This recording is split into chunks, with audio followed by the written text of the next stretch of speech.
All right, this is day 3. Once in a while, you're going to see those things pop up on the side of my desk top, and just ignore those. Those are just things. I might go back and get rid of them at some point. So I left off. I should say that I am doing this voiceover commentary probably a month after I wrote this. So it's very surreal to look back and see what I am writing then, because what I have written and rewritten now is maybe a different. I don't want to ruin anything for you. But anyways, gosh, it's so weird. So Paul and Holly, as I mentioned on day 2, are discussing kind of some exposition stuff that we're trying to not really get through, but get through in the most painless and kind of clever way possible. I guess that's how I would say it. And I just reading here, not the kind of birthday present I wish on anyone. So their exposition that Lexi is going to turn 18 tomorrow, and this sets up the whole idea of what's going to happen when Holly tells her. Now, being not to beat a dead cat, but save the cat, he says to have something happen early on where the main character does something that gives us empathy for him or her. And now that I think about it, I don't know if I've done this yet with Holly, and I'm speaking present day, let alone when I'm writing this for the first time. But also on somewhere between pages 3 and 8-ish, Blake Schneider says to state your theme. And I never do that intentionally, at least until many, many drafts in. So at this point, I'm not even thinking about it.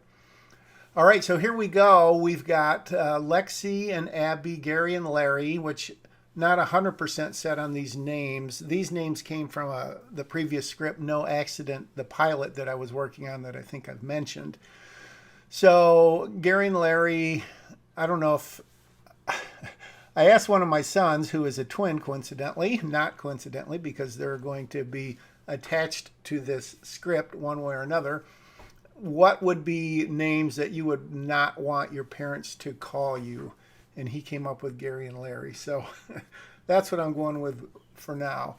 So what I am doing here is setting up the fact that these 4 are friends. We kind of see that Larry and Abby maybe are a couple, boyfriend and girlfriend, and that Gary and Lexi are maybe a little more serious. Lexi is just, of course, turning 18. Gary's about 20.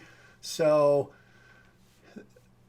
I did this for the practical reason that our sons would not be young enough probably to pull off an 18-year-old. Maybe they could. But I thought it might be interesting to make them a little bit older, maybe have a little more maturity, and we don't really know what's going on in their backstories or their lives if they're in college or what.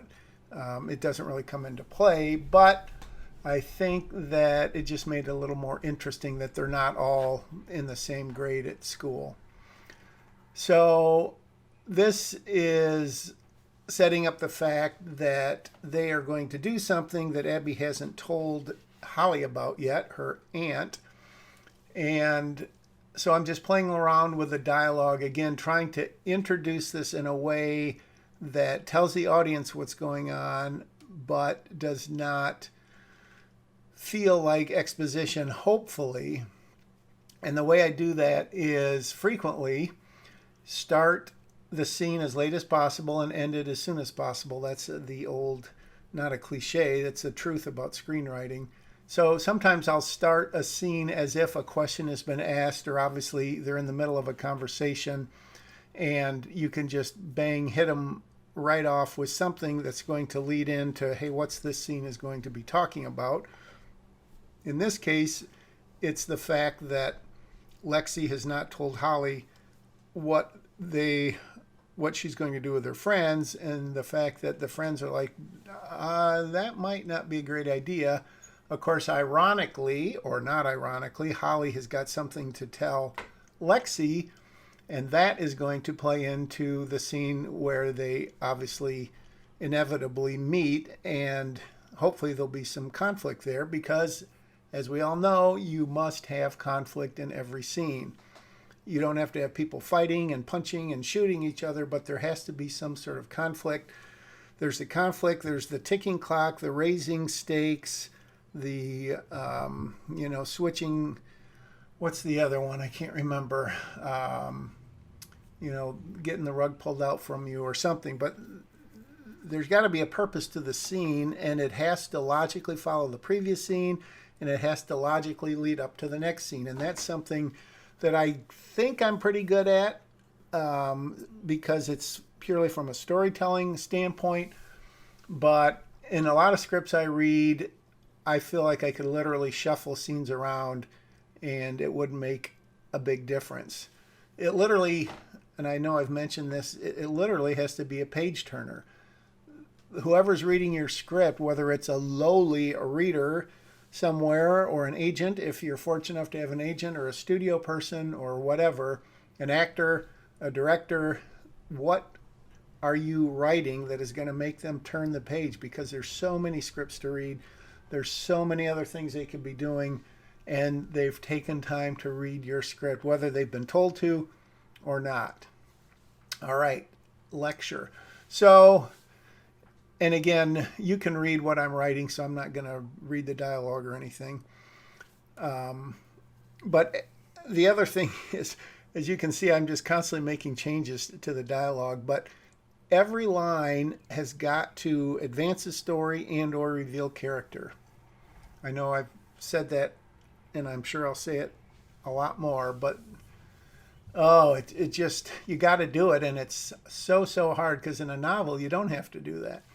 In a screenplay, you do have to do that. So now we're setting up the fact Lexi is talking to Holly. We know that they're going to have dinner, and Lexi is easing her aunt into the idea that she has something to tell her. And what shocks Lexi, as you see there, about three dialogue lines down on page 6, is that she just found out that Holly has to tell her something. And there's nothing worse than having, I know this as a young person, and I know it as an adult, that there's nothing worse than hearing from an adult that they have something to tell you. And they just don't tell you right then. It's like, I'll tell you later. And it's almost never good news. So Gary, being her boyfriend, is saying, well, I could invite myself over. And this Lexi's reply reveals something about Gary's character, even though he seems sort of like, a big, not big, but a guy who's got it all together, athletic, and he's got this nice girlfriend, and she's calling him a worrywart. So maybe we're thinking, is there something about Gary that's going to be interesting? And that Lexi says, hey, you don't have to take care of me. And then, as you just saw, I went back and thought, well, it's a little too on the nose to say worrywart. Maybe we'll get it across with just the big girl thing.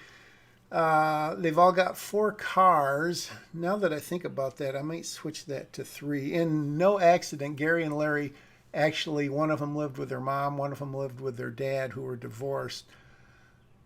But that doesn't really come into play anymore. Apparently, that's all I wrote that day, because it's over. So I'm just as excited about what happens next as you. We'll see you then.